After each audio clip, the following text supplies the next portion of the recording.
যশোমতী মা বলছে, কেন গোপাল কি আমার কেউ নয়? এক ছেলেকে নিয়ে দুই মায়ে টানাটানি করছে। তা দুই মায়ের এই ঝগড়া দেখে জগৎ জননী মা দুর্গা এসেছেন, বলে দাঁড়াও, বিচার আমি করে দিচ্ছি। ছেলে কার? 100খানা বসন টানাও, 100খানা বসন টানাবে। এক প্রান্তে থাকবে গোপাল আর এক প্রান্তে থাকবে দুইজন মা। 100টা বসন ভেদ করে যে মায়ের স্তনদুগ্ধ ধারা গোপালের বদন কমলে এসে পড়বে, জানবে সেই হলো গোপালের সত্য জননী। সাতেকো বসন টানা হইবে, সাতেকো বসন টানা হইবে, সাতেকো বসন টানা হইবে।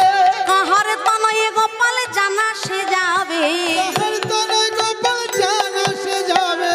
কার তো নয়, কার তো নয়, কার তো নয়, কার তো নয়, কার তো নয়, কার তো নয়, কার তো নয়, কার তো নয়। যে ভজে তারি হয়, হরি হরি বল।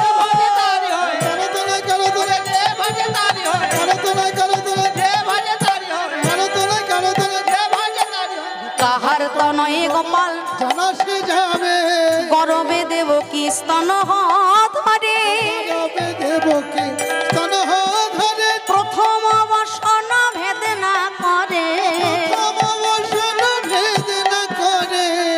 গরবে দেব কি স্তন ধরে, প্রথম বসন ভেদ না করে।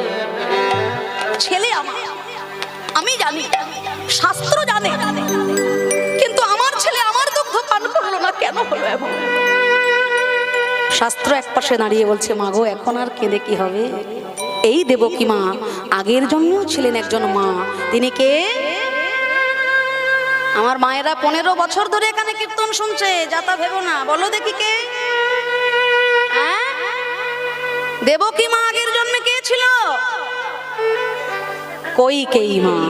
দেখেছো, কীর্তনিয়ার থেকেও বেশি জানেন আমার বাবারা, এত বছর ধরে কীর্তন শুনছে।